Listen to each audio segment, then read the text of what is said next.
Hi, everyone, and welcome to another episode of the Collector Car Stories podcast here on collectorcarcanada.ca. Today we have one of my new car friends. His name is Shawn. Shawn, thank you for joining us today. What we're going to do is we're going to hear a couple of stories from Shawn, and then as you might have gathered, we're sitting in front of one of Shawn's garages, I'll say. There are 5 great cars in here that we're going to get a tour of. We're going to break it down into 2 episodes. So today you're going to see 3 of the cars, and then on a future episode you'll see the other 2. So I won't let the cat out of the bag as to what Shawn's got behind us here. I do want to remind everyone that in addition to the Car Reviews podcast, where we review every car that is available on the website, collectorcarcanada.ca, we're always looking for other people who might want to tell their story on one of these CCS, Collector Car Stories podcasts. So if you're such a person and you've got a great car or collection of cars to tell us about, we got blessed with a windy day today, or a car story or a road trip, something like that, hit us up. You'll see a contact us page on every page of the website, collectorcarcanada.ca, or our email address is admin@collectorcarcanada.ca. So Shawn, after all that blurb, thank you again for joining us today. My pleasure, David. Do you have anything to tell us about, Shawn? You talk about one of my cars. This is a 65 Cadillac that has my grandmother bought brand new. You mentioned before we started rolling that there are some mopars from late 60s, early 70s that you really like, but have gotten outrageously valuable and they're not really attainable for the common man anymore. Yeah, absolutely. I mean, the Chargers, 68, 69, 70 Chargers are just probably one of my favorite cars. Yeah. Love the Challengers, the Cudas. I find it very interesting how the Cudas pull more money these days than the Challengers for essentially the same car, but they do. I've noticed that too, yeah. Swingers, Consider like darts. Noticeably more, yeah. Yes. The darts, the swingers, love those cars, but just find that the affordable Chryslers I'm not as into. But having said that, I appreciate any car that stood the test of time and represents itself today as it did back then. Sure. So that's, I think, really what excites me. I mentioned, I love a nice Colony Park wagon or a Buick Estate wagon from the mid 70s. Yeah. Just something about those, which I enjoy. But a car, I see it, I like it if it's the right car. You mentioned the mopars from the 60s and 70s, and you went to the sort of more valuable nameplates, but I see even a Coronet or a Plymouth Scamp, which I suppose is related to the swingers you're talking about. But just going to the cruise nights, as I frequently do, there are owners of those cars which are not Chargers, they're not Challengers, but there's just as much care put into them, and they're usually just as presentable, which makes them just almost as likable. Absolutely. If I'm going to sell the car, of course, I'd rather sell a Charger than I would a Scamp. Yeah. But yeah, there's something to them. So, okay, I think that gets us off to a good start. So now I'll go grab the camera and handhold it, and we'll get the tour of the 2 cars for today. So I guess it's fair to say we've covered the sports angle of the 3 of the 5 cars we're talking about today, being that we looked at 2 Mustangs and Capri. Now we have before us, I can't remember the year, is it an 87? 86 Lincoln Mark 7. Is it technically called a Continental? No. No. The Continental that year was a different model. Oh, right. It was a 4-door. Yes, I think it was, yeah. Yeah. This year was just a Mark 7. So a Lincoln Mark 7, model year 1986. So as I say, we're transitioning away from sports and over to luxury, but we're still talking about Foxbody, aren't we? Yes. And maybe a little bit of sports in there as well. Sure, that's a fair statement. So this car, when I believe it was 83 was the first year for the Mark 7, might have been 84. Right. When it first came out. And it was a pretty mundane car, sporty looking, but a luxury car at the same time. So before we get right into this car, I was saying earlier how this is built on the Fox platform. It's a Foxbody. There are more Foxbody cars than many people might think. I can think of a Mercury Zephyr, for example. Can you think of other Foxbody cars Ford produced? Yeah, of course, the Mustang is the one everyone knows. Oh, and, yes. And the Capri, which you saw in the Right. video. But also, most of the Ford lineup in the 80s, from the Mustang up in size, not including like the full-size Grand Marquis, Sure. were on a Foxbody platform. Okay. So this Lincoln, the Continental, were both on Foxbody platforms. Okay. As were the Zephyr, which was a Mercury, and the Ford version, which was a Fairmont. Fairmont. Then there was the Cougar Thunderbird, as well as Right. the LTD and Marquis. Not the Not the Grand Marquis or and the not LTV Crown Victoria. Right. But the LTDs, so the mid-size version of them were also on the Foxbody. I can picture those two. Yeah. Yeah. So it was a very well-used platform, and certainly for several years. Yeah. From 78 was when the platform first reared its head in the Fairmont, right through to 93 when the Mustang Sure. had its last run. And then the next generation Mustang is The actually a variation of the Foxbody. SN95. SN95. Right. I was trying to transition you away from sports and onto luxury, but you said not so fast and getting away from sports. I think this car is badged LSC. Is that LSC, right? which And what's was- LSC about? Well, LSC stood for Luxury Sport Coupe. So Right. in 1985, I believe the LSC reared its head for the first time. And So in the third model year of this Mark Yes, 7, yes. right? And it was really brought out to compete with the European cars Okay. of the day, the BMW, Mercedes, which offered the luxury in more of a sporty package than the traditional North American luxury car. Sure. So in 86, they put the high-performance Mustang GT engine in to give it more oomph. So the car rides on air suspension. Oh, wow. It has electric brakes, much like the BMW style electric brake system that they use Of the era. of the era. So probably like a 5 Series BMW 528 Yes. would have that kind Yes. of. Okay, yeah. Yes. And so they really brought the car to more of a European luxury standard, and thus the sport badging. Right. It still was available in other models like the Bill Blast, which was a designer edition, which was Right. geared more towards luxury. I think of that as a Mark 5 Lincoln, but yeah, okay. Yeah, For the Bill Blast. It Yeah. started the Mark V. You're Right, correct. right. Yes. So I'll just move in on some finer details. This was something I never would have known if I was not being shown to the car by an owner. I'll just show off that Mark 7 logo.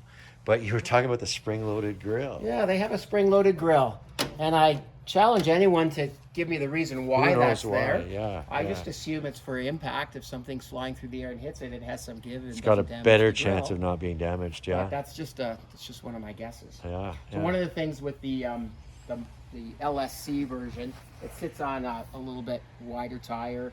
It has the Marshall fog lamps in the bottom. Again, the aero look like we saw in the Mustangs with the flush-mounted Right. headlights, which was A little earlier than Mustang for this one. that's right. Yeah. Yes, that's right. Yeah. So I was trying to pan out while I'm outside to focus in on the coupe version, but we're going to have to get inside to show the profile and the two doors. So I'll start working my way towards that. Chassis-wise, it is the same chassis as the Ford Thunderbird Mercury Cougar of the day. Okay. Just a little bit better appointed. Sure. And then the one thing the LSC had was the interior seats had full power bolstering and very supportive, much like the Mustang GT seat in the 87 we saw, but that much more padded and cushioned and supportive. Now these, the numbering for the lock, so one does not need a key That's to correct. open the door, can use that lock. Being that you worked in the Ford world, I suppose when this car was produced, I'll tell you that a relative of mine, every time it's time for a new truck, he doesn't even test anything else. He gets an F-150 with that, so he doesn't have to worry about his keys. This is a wonderful feature. Yeah. I had it for years and years and years and absolutely love it. I'm not sure why other manufacturers... He's amazed that no one else does it. Nissan did it for a bit. Yeah. You could get a Maxima in the 80s with it, but it was very interesting. And a small story, Ford took that off when they got remotes, key fobs. Right. And customers pushed back, so They wanted it. actually offered it as an accessory you could add onto the car after the fact, and then put it Okay. back on the cars. Okay, that's interesting. But yeah, as I say, that's the determining factor for a relative of mine. That's what he buys. You could also open the trunk with it, which I'll show you, is had that. Put it to the test. There it The is. power. Oh, and it's got the opening trunk power. like that Cadillacs and Lincolns I back in didn't the want to day. say like a Cadillac for a Lincoln, but that's what I thought of too. Yep. And now that we've got the trunk closed again, I'm reminded of the faux spare tire storage there in that trunk lid. Yeah, they call it a Continental tire, and it goes back to the early days when there were actually tires on the back. Right. And then many of the luxury cars incorporated them, and you could get Continental kits. From Yeah. Lots of cars other than Lincolns. I hear Continental kit at the car show, the cruise night scene, and it adds a foot or two to the back of the car. When they did it, yes, Yeah. the bumpers would stick out. Yeah. More so, you see that in the '50s era cars. So when you hear Continental kit, does it originate with the brand name Continental? I don't know. No. I think it's before that. Yeah. I don't know the heritage behind that, but because the Continental name has its own history to it. Sure. Starting in. Well, the 56 is not a Lincoln, right? not It's a its Lincoln, own it's a Continental, nameplate. that's Yeah. correct. Yeah. That's correct. Another look at the LSC badging. I suppose is there a key underneath there? Keyhole? Yeah. Yeah. The hidden key. So it's before remote fobs, of course, but on this car, of course, you can use the keypad on the keypad, driver's that's door. correct. Yeah. And another thing I noticed on your car here, I think I'm going to show it from the front, being that the light's a little better. I think of these wheels as, I guess, an SN95 New Edge GT wheel, but you were talking about Bullet. Well, they're technically called torque thrust wheels. Okay. But this pattern is, they call them bullet wheels because the Bullet Mustang was famous for having that style. Right, wheel. right. And They are aftermarket wheels that I put on the car on 17-inch wheels. And the movie Bullet, starring Steve McQueen, is what made the Bullet name famous for Mustangs. Of course, yeah. Was that a '68 Mustang for a Bullet Yes. Mustang? Yeah. And then I also just noticed you've got a 5.0 badge here on the fender, like I'd see on your Mustangs and your Capri. I'm not used to seeing on an LSC, I don't think. That is not, no. Yeah. When I got the car, it was a Survivor car that I bought from the original owner. It wasn't a perfect car, but it was a perfect Survivor. Right, So I worked on some cosmetics. I wasn't happy with the badging. right. So I put that on at the request of a friend of mine. I want to say that's from a later Mustang, that font with the Yes, 5.0. Is the that right? black, yes. Yeah. Yeah, the blacked out. So, Okay. I wanted to take all the decals off the car, and someone said, hey, you got to put a 5-liter badge. No one knows the 5 liters. So Yeah. Why not? What the heck? It's your car. You can do with it what you like. But being a Survivor, I agree with you. It's kind of like the perfect Survivor. It's got some badges of honor. We'll say that. For sure, yes. Now, we've been a bit vociferous and we've saved, I don't know, you've got 5 great cars here, but I'm going to say we've saved the best for last. So let's move away from the Ford Motor Company and on to the General with the oldest car you have back here in your 5-car building. And we have here a 1965 Cadillac. Most might think it's a Sedan DeVille, but this in fact is a Cadillac Calais. And so this is the second of 2 cars in the ones we're going to see today, where the car is in the hands of the original owning family, but someone else owned it in between. Yes, exactly. So my grandmother bought this car brand new. Fancy. And 1965 was the change for Cadillac. It was an all-new model. Right. We were talking about that new body style with the stacked headlights, but the 429 engine was released for the 64 models. Yeah. And the previous body style, also a very pretty car. And it's the first car where they took the fins down and they kept the body line going straight back. Right. So that was a real change from in the past, because the luxury cars tended to really focus on Big fins. And even though they started to get smaller, right up till 64, they still had a small fin back there. So the first year was very, very clean. Right. clean So body it's style. it's before my time and yours. Of course, you'd probably agree with me that the 59 Cadillac is the most famous for the fins. Yes, for But sure. the fins continued. They were pretty well the same size in 60. The taillight treatment was a little different. But they continued on, as you say, through 64. And then yeah, this body style came for 65. And I don't know what I'd call it. It's accepted in the industry. It's not a fin, but there is a bit of a Yeah, today an upward edge. Today, I think you would look at it and say it's a fin. Yeah. But in terms of that day, it was a big change from what they had. Right. Sure. I agree. Yeah. So now, this car also came in 3 configurations. You talked about being a Calais. Calais was the entry level car. It was basically a sedan DeVille, and the most significant difference was no vinyl roof, which is a selling feature for some today. Today, it's actually preferred, ironically. Yeah. It was a very, very clean look, but it also came in a Coupe DeVille, which was probably the most popular, and then it came in a 4-door hardtop and sedan. And the differentiation was the sedan had a post between the doors. I was gonna say this one's a hardtop, isn't it? It's a hardtop where both windows go down. Yeah. Now, of course, styling is very individual, but the hardtop actually had a completely different look in this area here. Okay. Which was much cleaner and nicer looking than the sedan. So in terms of production numbers, the hardtop was definitely what most people wanted. I have looked into that. I did know that. Yeah. But you're figuring more coupes than hardtops or sedans? Probably in the day, the sedans were sold more, but today in popularity, everybody loves the coupe. Oh yeah, I agree with that. And what's interesting, everybody says, oh, you got the original white walls on the tire. Well, the original white walls were an inch thick on this car, so those are. Is that right? These are wider? Much wider than the original I would say those are 65 caps, though, aren't they? They're the 65 caps. Yeah. Yep. Yeah. Absolutely. And then I've done a little bit of homework between 65 and 66. I think this area on the headlight trim is painted for a 66. Yes. Whereas they're chrome on a 65. And also the side marker lights. Yes. This is chrome. Yes. And then, so this was chrome and this was painted on a 66. Right. And then the 66 took these lights and put them in here. Okay. Moved them out of the bumper. So those are the indicators. Yes. And then the back tail light is... I know what you're going to say here, I think. Yeah? Back tail light is different on the 2 model years as well. Yeah. Biggest difference being the 66 had kind of a line going down. This line continued through the light. Okay. And whereas the 65 didn't have that. And then this treatment was a little different on the 66 as well. So what I thought you were going to say when you started the tail lights, you probably know this.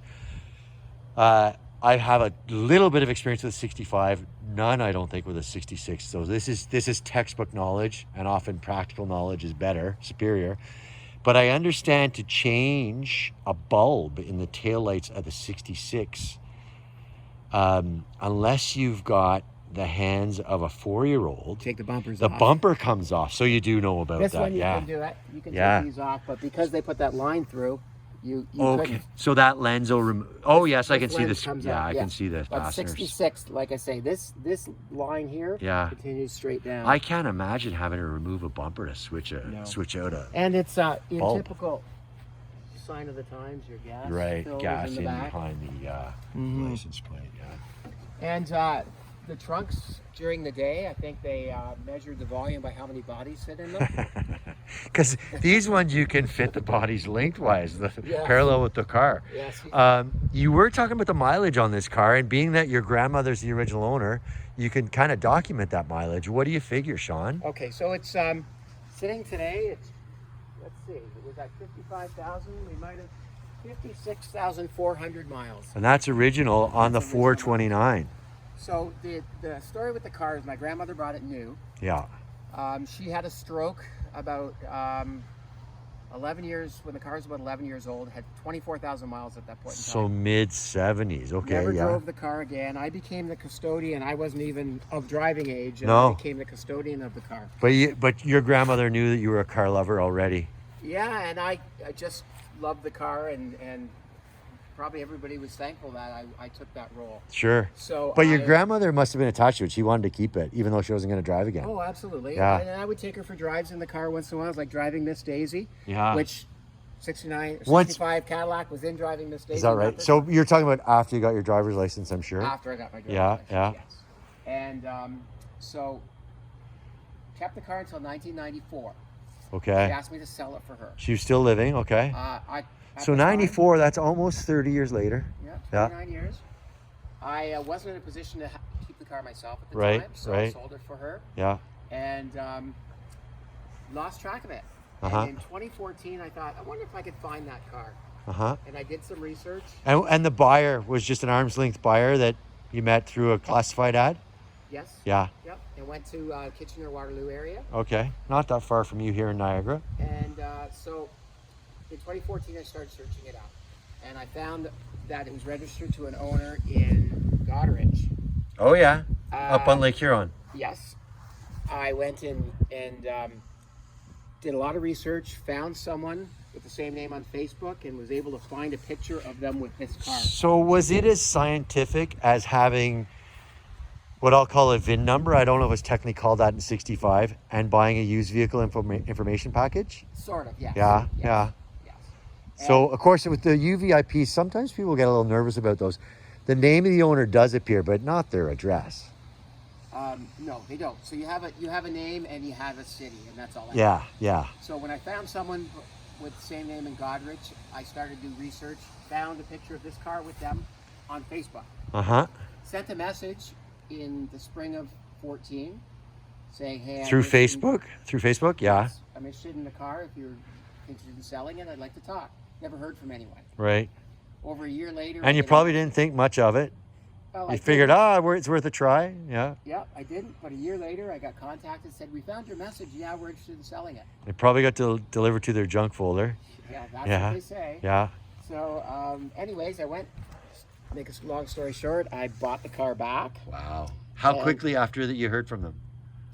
Well, I heard from them about July. Yeah. But teeing up to seeing it, it ended up being fall. Okay. So it was November of that year.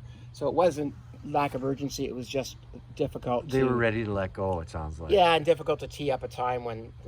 Now, did they remember you from 29 years or 30 years prior? It wasn't the same people. It wasn't. Changed hands a couple times. It had, hey? Yeah. But the mileage was now 55,000 miles. Right.